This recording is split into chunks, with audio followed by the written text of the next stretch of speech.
के सेवा करेंगे तो फिर बोझ नहीं लगेगी, इजी रहेगा। तो ऑफिस भी बाबा का है, घर भी बाबा का है, सेवा बाबा की है ना, और हम भी बाबा के हैं, तो फिर सब कुछ इजी रहेगा। हाँ बोलो जी। दीदी ये पूरी तरह याद रहता है, हाँ लेकिन कई बार क्या होता है अपनी शक्ति में कमी लगती है।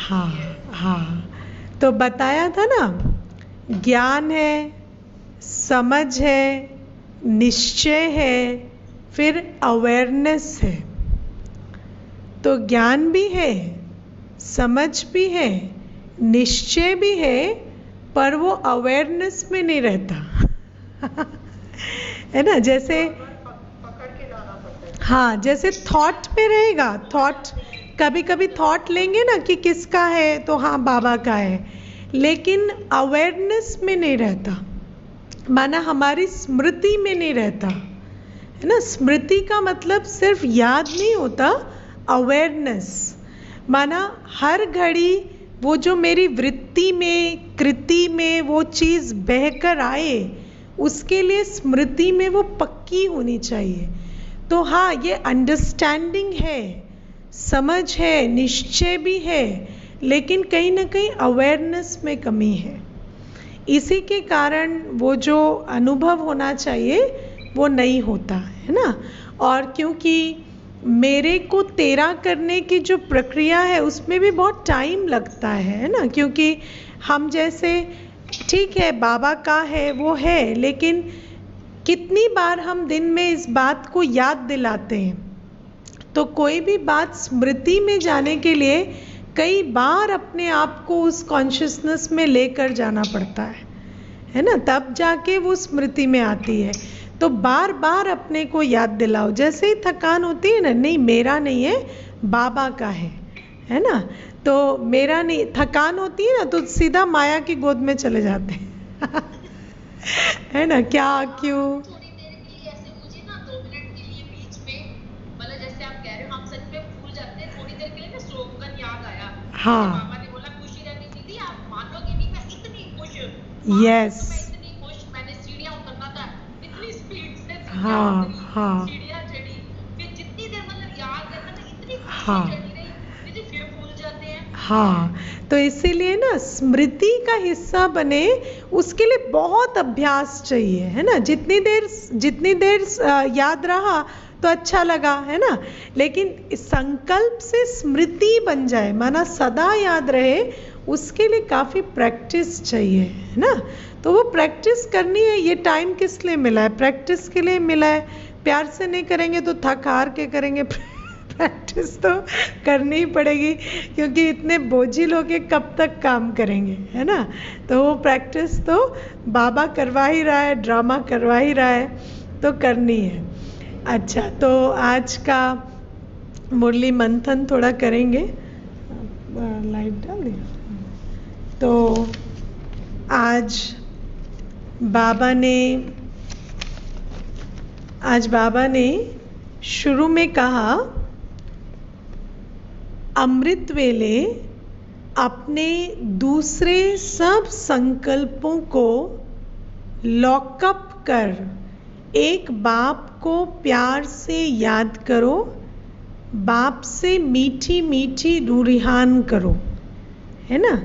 तो ये कैसे करना है, ये अभी हम थोड़ा पहले अभ्यास करेंगे कि अमृत वेले सब संकल्पों को लॉकअप कर कर बाबा को प्यार से याद और मीठी मीठी रूरिहान कैसे करनी है। तो फर्स्ट स्टेज में जो हम अभी अभ्यास करेंगे उसमें सिर्फ अपने संकल्पों को लॉकअप कर कर अपने स्वरूप में आना, ये अभ्यास हम अभी करेंगे। उसके बाद धीरे धीरे और भी अभ्यास करेंगे आज, है ना। चलो, तो सीधे और रिलैक्स्ड बैठ जाएं।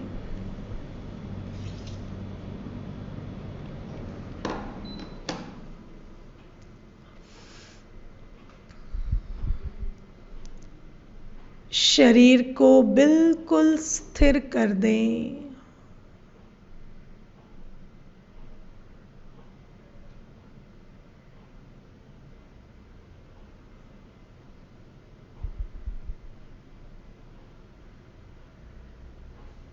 अनुभव करें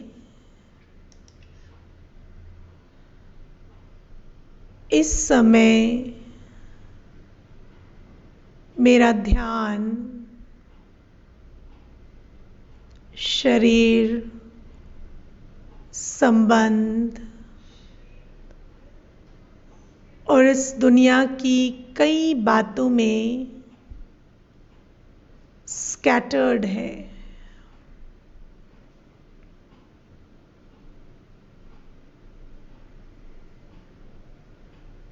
मैं आत्मा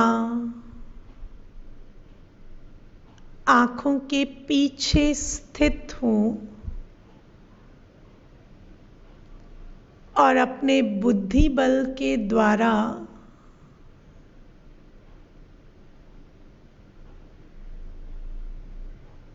कानों से, आँखों से, स्मृति से आने वाले दृश्यों, साउंड्स, स्मृतियों, वाइब्रेशंस को मन में अनुभव कर रही हूँ।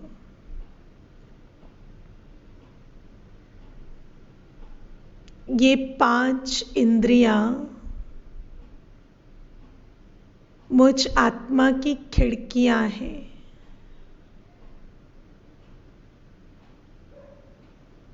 मैं आत्मा आँखों के पीछे बैठ कानों के बीच स्थित हो इन खिड़कियों से इस दुनिया का समाचार प्राप्त करते हो।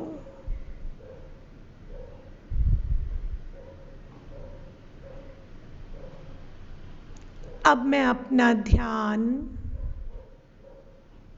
धीरे धीरे बाहर की दुनिया से स्वयं पर ले जाती हूँ।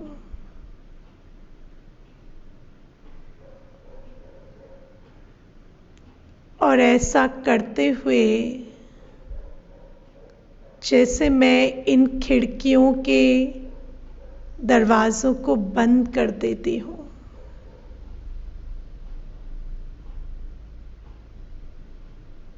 मेरी ये खिड़कियाँ कान, आँख, नाक, मुंह, त्वचा, स्मृतियों के दरवाजे बंद कर मैं अंतर्मुखता की गुफा में बैठ गई हूँ।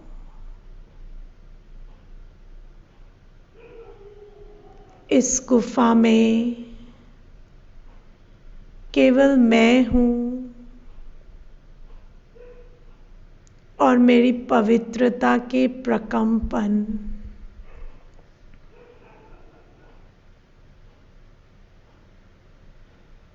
मैं एक सुंदर सितारा, पवित्र सितारा स्वयं पर अपना ध्यान एकाग्र कर अपनी पवित्रता को अनुभव कर रही हूँ।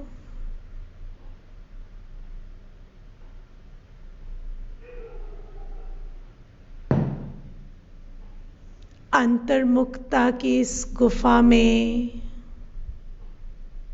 पवित्रता का प्रकाश जगमगा रहा है। मेरा इनर स्पेस प्योरिटी के वाइब्रेशंस से भरा हुआ है और मैं आत्मा अपनी स्वस्थिति में स्थित अपनी पवित्रता का अनुभव कर रही हूँ।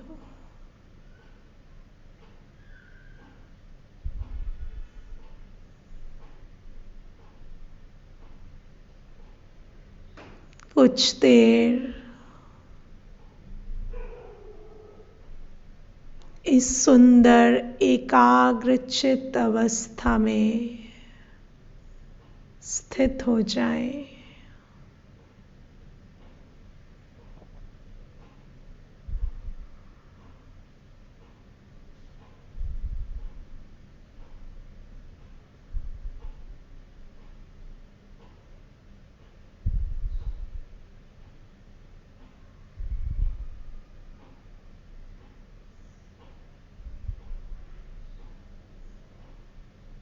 ओम शांति।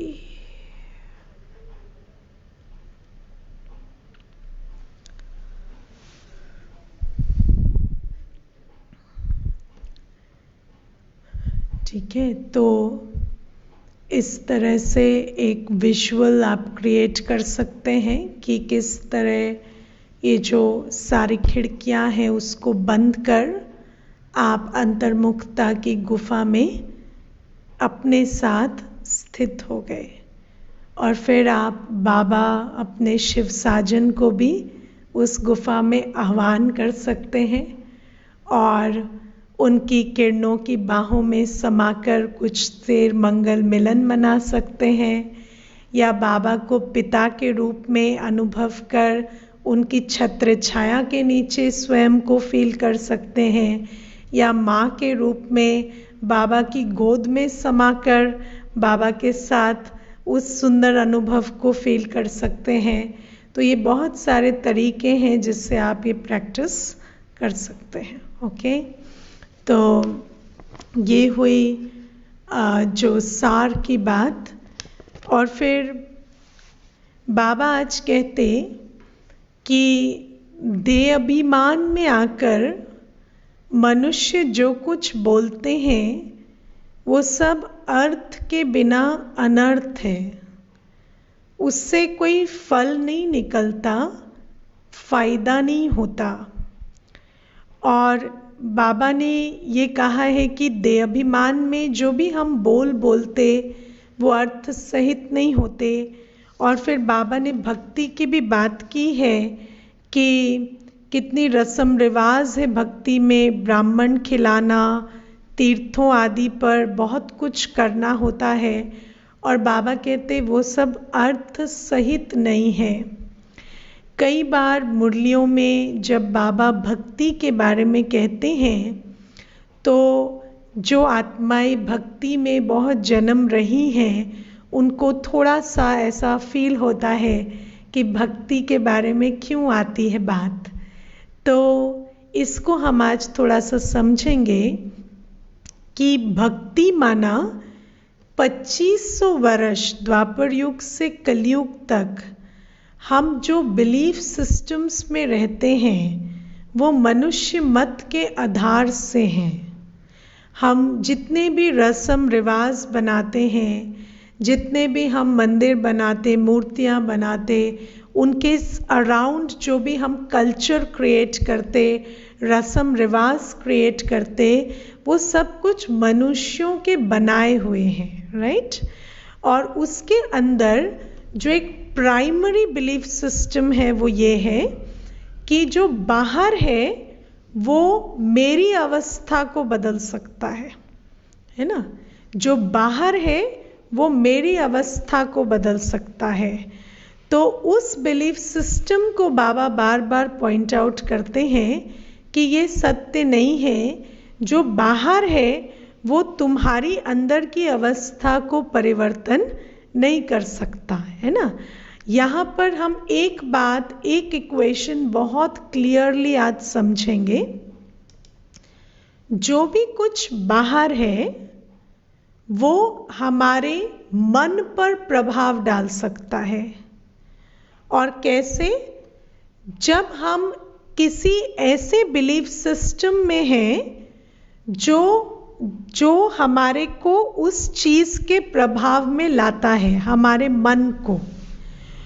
और जब कोई बात हमारे मन पर प्रभाव डालती है तो फिर जैसे हमने वो चेन समझा है ना, थॉट से फीलिंग, फीलिंग से एटीट्यूड, एटीट्यूड से एक्शन, एक्शन से हैबिट, हैबिट से पर्सनालिटी, रिलेशनशिप्स और फिर डेस्टिनी। तो हर चीज पर उसका प्रभाव कैसे आएगा? पहले थॉट पर उसका प्रभाव आएगा तो। और कोई भी चीज़ जो बाहर है वो मेरी मन का हिस्सा कैसे बनती है? बिलीफ सिस्टम के कारण। इसीलिए बाबा हमें हमेशा सचेत करते हैं कि ये बिलीफ सिस्टम नहीं रखना है, जिसको बाबा कहते दे अभिमान। दे अभिमान माना मैं ये शरीर हूँ, मैं ये संबंध हूँ, मैं ये मकान हूँ, मैं ये दुकान हूँ। तो फिर उनकी स्थिति, उनकी अवस्था मेरे मन को अफेक्ट करने लगती है। तो दे अभिमान में जब हम थॉट क्रिएट करते हैं तो बाहर की जो परिस्थिति है वो मेरे मन की स्थिति बन जाती है, और फिर कॉन्सिक्वेंटली वो हमारे भाग्य को इन्फ्लुएंस करती है, क्योंकि थॉट टू डेस्टिनी का कनेक्शन है। लेकिन बाबा हमें रोज अवेयर करते हैं कि तुम देही अभिमानी अवस्था में रहो। माना तुम एक आत्मा हो, तुम्हारा मन तुम्हारा है, तुम उसमें जो संकल्प लाना चाहो वो ला सकते हो, उससे बाहर का कोई कनेक्शन नहीं है। और जब इस अवस्था में हम रहते तब हम रियली समझ पाते कि कौन सी बात एक्चुअली मैटर करती है और कौन सी नहीं। अब कई लोग हैं जो एस्ट्रोलॉजी को मानते हैं, वास्तु को मानते हैं। अब क्या होता है कि जब आप कोई भी चीज़ को मानते हैं, तो मैं आपको एस्ट्रोलॉजी और वास्तु की भी क्यों बात कर रही हूँ, मैं आपको एक बहुत सिंपल सी बात कहती हूँ। जैसे आपके मन में अगर एक बिलीफ सिस्टम है कि जो पढ़ा लिखा नहीं है वो मूर्ख है somebody who is not literate is foolish, okay? Now education का बुद्धिमत्ता से वैसे कोई कनेक्शन नहीं है, क्योंकि आपने भी अपने जीवन में ऐसे लोग देखे होंगे जो पढ़े लिखे नहीं हैं पर बुद्धिवान हैं। लेकिन अगर आपके अंदर ये बिलीफ सिस्टम है which is a body conscious belief system, है ना, क्योंकि आत्मा का मन बुद्धि संस्कार तो उसकी जर्नी के कारण होता है। लेकिन अगर मैं ये समझती हूँ कि किसी की एजुकेशनल क्वालिफिकेशन उसकी बुद्धि का मेजर है, तो फिर क्या होगा, जैसे ही मैं किसी को देखूंगी कि वो डिग्री वाला नहीं है, वो पढ़ा लिखा नहीं है, तो फिर मेरे अंदर उसके लिए थॉट क्या आई, ये फुलिश है। और फिर मेरी फीलिंग के हिसाब से मेरा एटीट्यूड क्या बना कि ये फुलिश है ना। और फिर वो एटीट्यूड जो है, वो वृत्ति, वो मेरी दृष्टि में, मेरे कर्मों में दिखाई देती है। मैं उस आत्मा के प्रति रिस्पेक्टफुल नहीं होंगी, या मैं उस आत्मा के प्रति एनकरेजिंग नहीं होंगी। अब कहते हैं वृत्ति से वातावरण बनता है ना, और दृष्टि से सृष्टि बनती है। तो जब मैं उसको उस दृष्टि से देखूंगी तो वो कैसा बनता जाएगा। जैसे बाबा कई बार मुरली में कहते हैं कि भैंस हूँ समझा, तो फिर दरवाजे से निकलने लगा तो सोचा कैसे निकलूंगा, मैं तो भैंस हूँ क्योंकि जो दृष्टि है वो सृष्टि को इन्फ्लुएंस करती है। तो जब हम किसी को ये सोचेंगे ये तो मूर्ख है, तो उसके अंदर की भी स्मृति में कौन सी फाइल खुलेगी। आप देखो हमारे अंदर जो संस्कार है ना, जैसे आप कंप्यूटर में फोल्डर्स बना के रखते हैं, है ना, तो ऐसे ही हमारे अंदर सब तरह के संस्कार के फोल्डर्स हैं हमारे स्मृति पटल में या हमारे मेमोरी ट्रैक में। तो वो जो फोल्डर्स हैं उनमें से हमारे सतयुगी संस्कार भी हैं, त्रेता युग भी हैं, द्वापर युगी भी हैं और कलयुगी भी हैं। अब जब कोई मेरे को उस दृष्टि से देखे कि ये तो मूर्ख है, तो मेरा कौन सा वाला फोल्डर को क्लिक हो रहा है मूर्ख वाले फोल्डर को इसीलिए कहते दृष्टि से सृष्टि। तो जब मैं उस वाले फोल्डर को क्लिक कर रही हूँ तो उसकी कौन सी स्मृति इमर्ज हो रही है, मूर्ख वाली, क्योंकि we are all in some ways foolish and in some ways wise. तो हमारे अंदर सब तरह के संस्कार हैं। पर जैसे ही मैंने सोचा ये पढ़ा लिखा नहीं है, ये इतनी अच्छी बात नहीं कर सकता, या इसकी कोई डिग्री नहीं है, तो मैंने उस दृष्टि से उसे देखा और फिर उस दृष्टि से उसका वो वाला फोल्डर खुला। और फिर वो कैसे बात करेगा आप देखना, अगर आप किसी को 10 बार मूर्ख कह देंगे, फिर वो कोई भी काम आपके सामने करेगा ना तो हड़बड़ाएगा, है ना, और उससे गड़बड़ भी होगी, और वो ना चाहते हुए भी आपके सामने झूठ बोलेगा या कुछ मिस कर जाएगा, वो ऑकवर्ड रहेगा। तो वो क्यों होता? क्योंकि उसका वो वाला फोल्डर आपने ट्रिगर कर दिया है। तो अब जब आपने वो वाला फोल्डर ट्रिगर कर दिया और वो इस तरह के काम करेगा, तो आप कहेंगे देखा मैंने कहा था ना, ये बिल्कुल बेवकूफ़ है। तो ये जो हम कहते हैं, इसको, ये जो पूरा चेन है ना, कि जब मैं एक बिलीफ सिस्टम में हूँ तो मेरी बिलीफ सिस्टम मेरे थॉट को इन्फ्लुएंस करती है, मेरी थॉट मेरी फीलिंग को, एटीट्यूड को, परसेप्शन को, और फिर कॉन्सिक्वेंट रिजल्ट को इन्फ्लुएंस करती है, क्योंकि दृष्टि से सृष्टि और वृत्ति से वातावरण होता है। तो जब ये वाला जो प्रोसेस आता है तो हम कहेंगे देखो मैंने झूठ ही क्या कहा था या गलत ही क्या कहा था, ये तो है ही ऐसा, ये काम ही ऐसे करता है। लेकिन वास्तव में अगर हम इस लॉ को समझना चाहें तो ये लॉ क्या कहता है? Every prophecy is self fulfilling. जो भी आप भविष्यवाणी करेंगे, जो आप अपने बिलीफ सिस्टम के हिसाब से जो आप एक्सपेक्ट करेंगे वो ज़रूर होगा, क्योंकि आप उसी पॉसिबिलिटी को एम्पावर कर रहे हैं। पॉसिबिलिटीज तो every prophecy is self fulfilling, okay, it is self fulfilling. तो इसीलिए जब हम कोई भी चीज़ को अपने बिलीफ सिस्टम से देखते हैं, जैसे मैं अगर ये बिलीफ सिस्टम रखती हूँ कि ये शक्कर दही खाकर जाने से मेरा एग्ज़ाम अच्छा होगा, तो वो एग्ज़ाम अच्छा होगा, लेकिन वो शक्कर दही के कारण नहीं हुआ। वो किसके कारण हुआ? क्योंकि मेरी थॉट पॉजिटिव हुई, और फिर उसके कारण मेरा एटीट्यूड और मेरी दृष्टि और फिर मेरा कर्म भी full of confidence and enthusiasm रहा, और उसी कारण से मुझे वो रिजल्ट मिला, राइट। अब जैसे लोग कहते हैं हमने वो एस्ट्रोलॉजर दिखाया, फिर ये वाला हवन कराया तो सब ठीक हो गया। वो हवन कराने से ठीक नहीं हुआ। जब आपने सोचा कि ये हवन कराने से ठीक हो जाएगा, तब आपने अपना ये ठीक हो जाएगा वो वाली थॉट को रिलीज किया। अभी तक आप उस थॉट को रिलीज ही नहीं कर रहे थे, बिकॉज यू थॉट कि ये कैसे ठीक हो सकता है, ये परिस्थिति है, ये अड़चन है, तो ठीक हो ही नहीं सकता।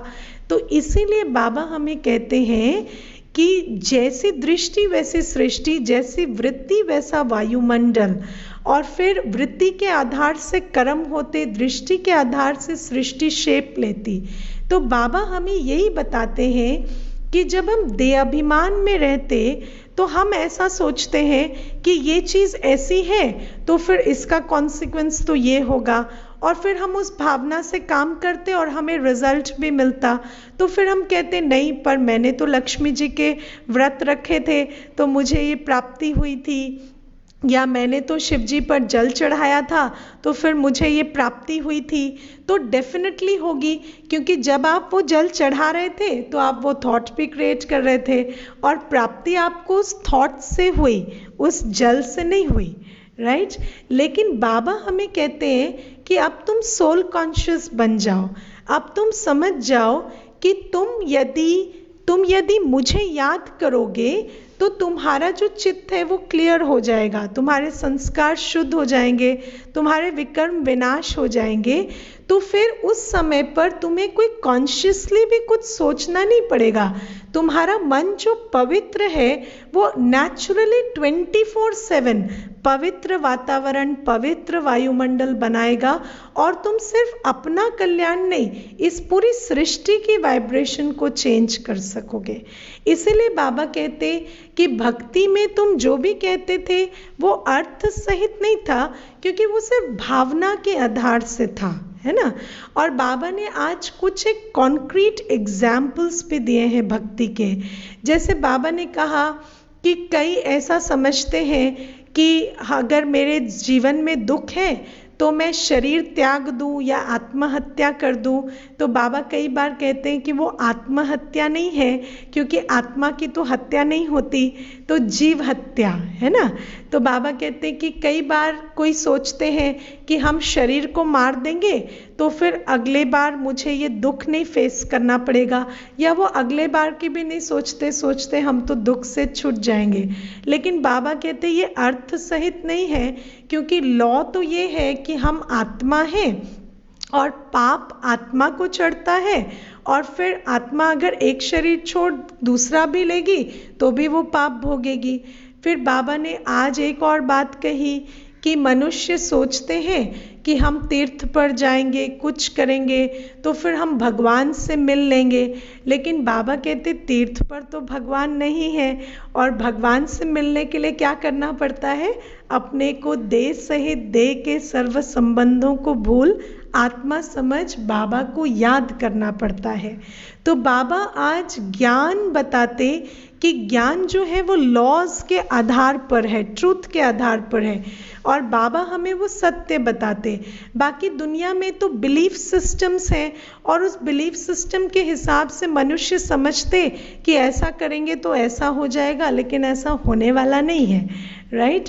तो आज सारी मुरली बाबा की इसी बात पर है, और फिर बाबा सत्य पर भी बहुत अच्छा प्रकाश आज डाल रहे हैं। ओके, फिर आज बाबा ने वरदान में जो का, अच्छा, एक गोदरी में करतार को लेकर बहुत क्वेश्चंस आए, तो आप लोगों को मैंने jewels of Murli WhatsApp group पर शेयर किया है ना वो चित्र जो तो गोदरी एक्चुअली एक छोटी रजाई होती है ना। तो वो छोटी रजाई जो है वो एक चित्र है बाबा का, जिसमें बाबा ने वो रजाई ओढ़ी हुई है छोटी सी, और फिर उसमें जो बच्चे देख रहे हैं वो ये अनुभव कर रहे हैं कि इस रजाई के और फिर इस शरीर के अंदर शिव बाबा बैठे हैं। तो गोदरी माना कवर के अंदर करतार को देखा, करतार माना करने वाला, करन करावनहार शिव बाबा को देखा, है ना। तो ये है, तो बाबा आज कहते देखा या जाना, क्योंकि ये जो गोदरी में करतार देखा, ये मुझे नहीं पता किस स्क्रिप्चर में है, सुखमणि में है या गुरु ग्रंथ साहिब में है, लेकिन ये फ्रेज आता है। तो बाबा उसमें भी अर्थ सहित कहते हैं कि गोदरी में करतार को देखते तो नहीं, क्योंकि गोदरी से ढका हुआ होता है, तो ब्रह्मा बाबा का तन जो है वही दिखाई देता, लेकिन वास्तव में उसके अंदर बैठा कौन है, शिव बाबा। तो बाबा कहते गोदरी में करतार को जाना इज करेक्ट, नॉट देखा, ठीक है। तो ये बात भी आज बाबा मुरली में स्पष्ट कर रहे हैं। और फिर बाबा कहते कि वरदान में आज बाबा कहते कि हर संकल्प व कर्म को श्रेष्ठ और सफल बनाने वाले ज्ञान स्वरूप समझदार भव। तो इसमें एक लाइन है वरदान के स्पष्टीकरण में कि यादगार भक्ति मार्ग में कार्य प्रारंभ करते समय स्वास्तिका निकालते हैं व गणेश को नमन करते हैं। ये स्वास्तिका स्वस्थिति में स्थित होने और गणेश नॉलेजफुल स्थिति का सूचक है। आप बच्चे जब स्वयं नॉलेजफुल बन हर संकल्प व कर्म करते हो तो सहज सफलता का अनुभव होता है ना। तो बाबा कहते हैं कि कोई भी कर्म करने से पहले स्वस्थिति में स्थित हो जाओ, और दूसरा है नॉलेजफुल स्थिति में स्थित हो जाओ।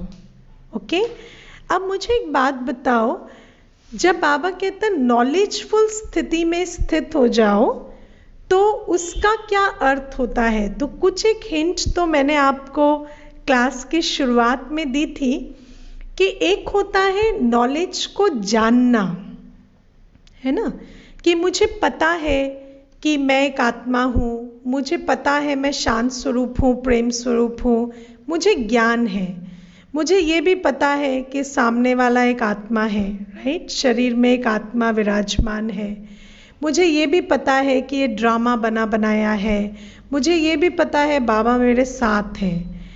लेकिन जब हम नॉलेजफुल स्थिति कहते हैं तो उसका मतलब होता है कि ये सारी बातें अवेयरनेस में रहें। अब अवेयरनेस से हमारा क्या मतलब है?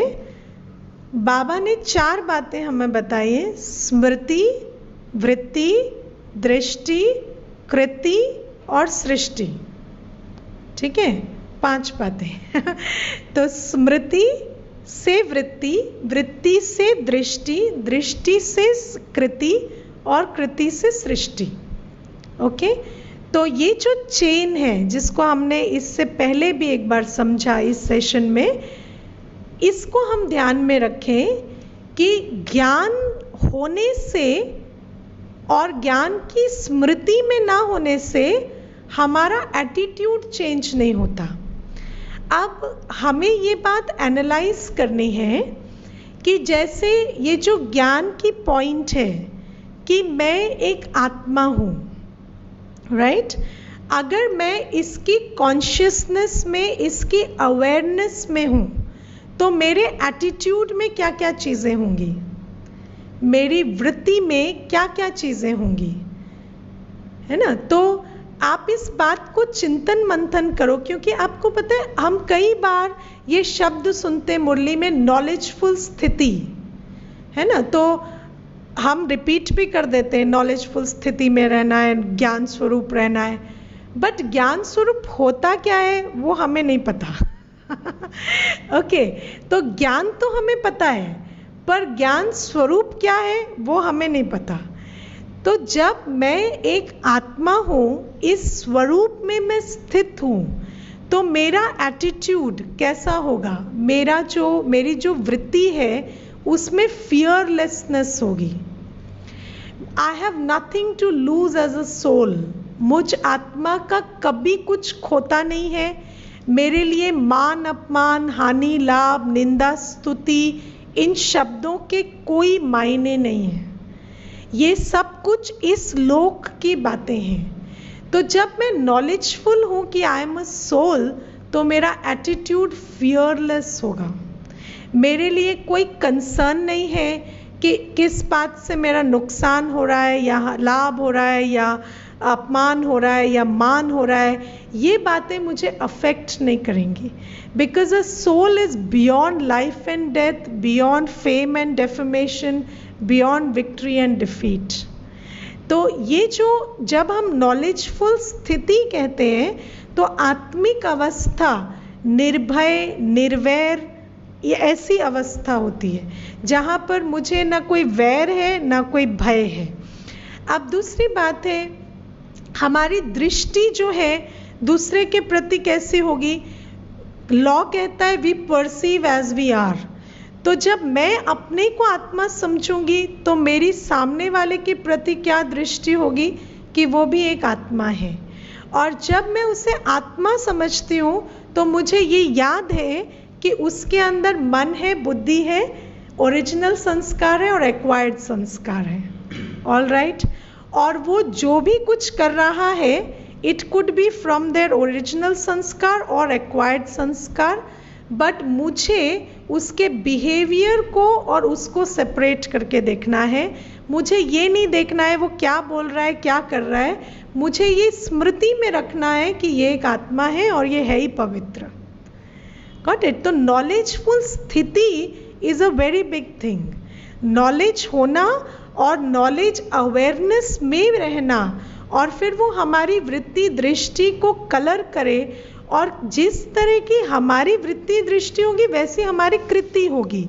जैसे मैंने आपको पहले एग्जाम्पल में बताया कि अगर मेरी ये वृत्ति दृष्टि है दूसरे के प्रति कि ये मूर्ख है, तो मेरे एक्शंस उसके प्रति कैसे हैं, रिजेक्शन वाले, डिसरिस्पेक्ट वाले। ऐसे ही यदि मुझे ये स्मृति है कि सामने वाला एक पवित्र आत्मा है, तो मेरी कृति कैसी होगी? I will be respectful, I will be encouraging, I will listen patiently, I will listen with respect, I will not interrupt, I will not reject, I will accept and respect that soul. तो जब मैं ये सब कुछ करूँगी तो उससे जो सृष्टि है वो चेंज हो जाएगी, क्योंकि जैसे मेरे कर्म होंगे, actions determine consequences. Got it? तो बाबा कहते कि ये जो कोई भी कर्म करने से पहले, अब ये तो मैंने आपको आत्माओं के संदर्भ में बताया, लेकिन इवन सिचुएशंस के संदर्भ में, जैसे बाबा ने हमें आत्माओं के बारे में ज्ञान दिया है कि हर आत्मा ओरिजिनली पवित्र स्वरूप, शांत स्वरूप है, ऐसे ही बाबा ने हमें ज्ञान दिया है कि हर ड्रामा की सीन कल्याणकारी है. राइट? अब जब मैं उस पीस ऑफ नॉलेज को अपनी बुद्धि में रखती हूँ, तो उससे जो मेरी अवेयरनेस है वो कैसे चेंज होगी? मैं ड्रामा की कोई भी सीन को कभी भी उससे अफ्रेड नहीं होंगी या वरिड नहीं होंगी या मुझे उससे डर नहीं लगेगा.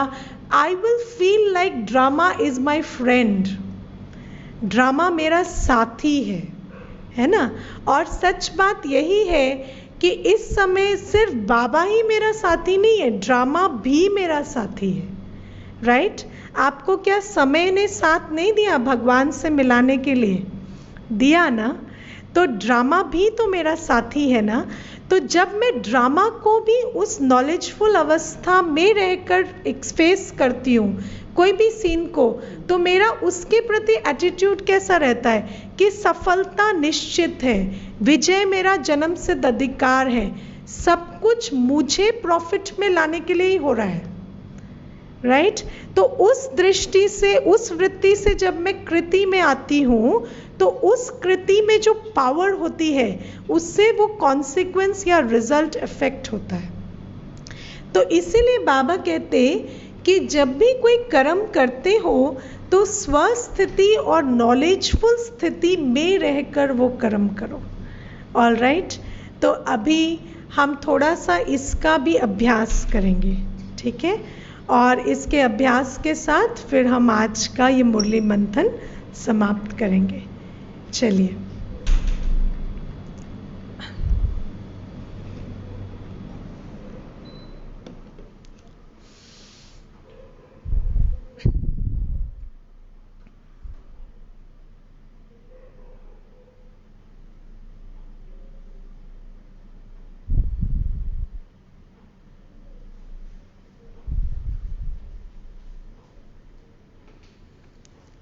अपना ध्यान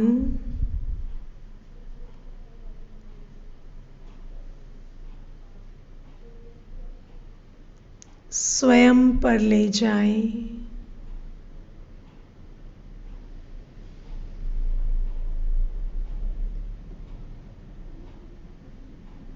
मैं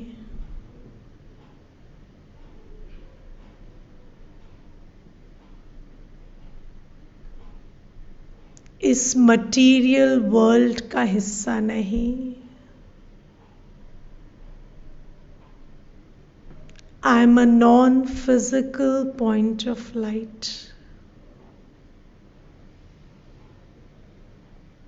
मैं एक अति सूक्ष्म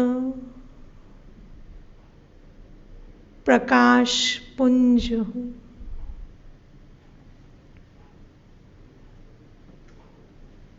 अति सूक्ष्म बिंदु, आँखों के पीछे स्थित एक सूक्ष्म सितारा.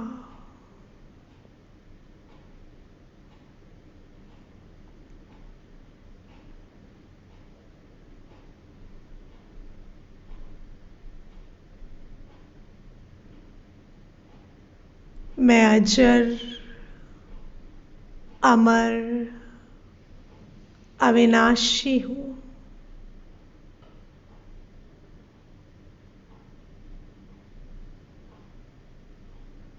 इस शरीर से पहले और इस शरीर के बाद भी मेरा अस्तित्व है।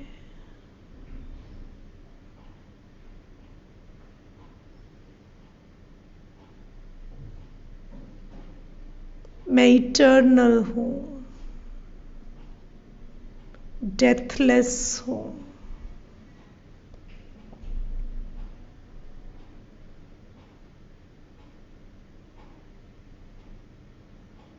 मेरी दुनिया में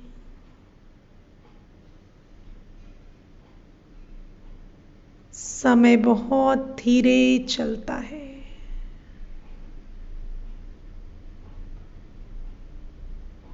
When I am soul conscious,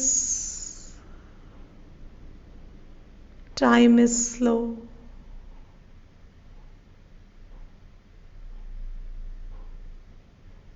मेरी इस भीतर की दुनिया में मान अपमान, हानि लाभ,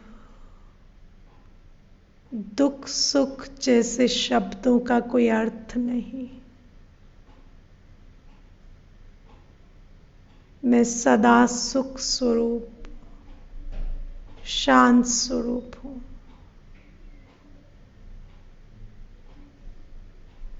शांति का प्रकाश, सुख का प्रकाश मेरे भीतर समाया हुआ है।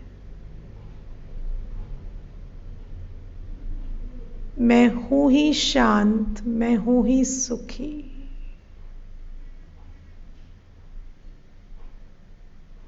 मैं एक शांत, सुख स्वरूप, प्रेम स्वरूप, शक्ति स्वरूप, अजर अमर अविनाशी आत्मा हूं।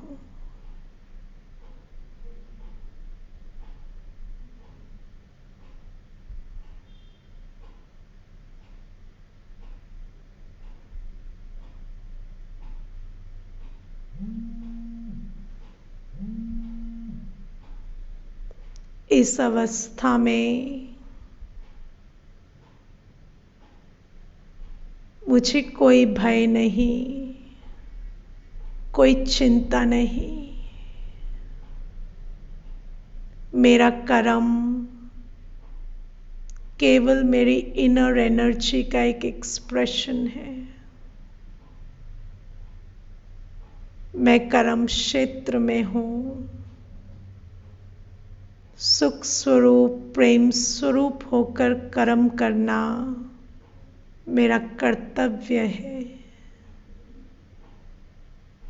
मैं कर्म के बंधन में नहीं, स्वमान में, स्वस्थिति में कर्म करती हूं।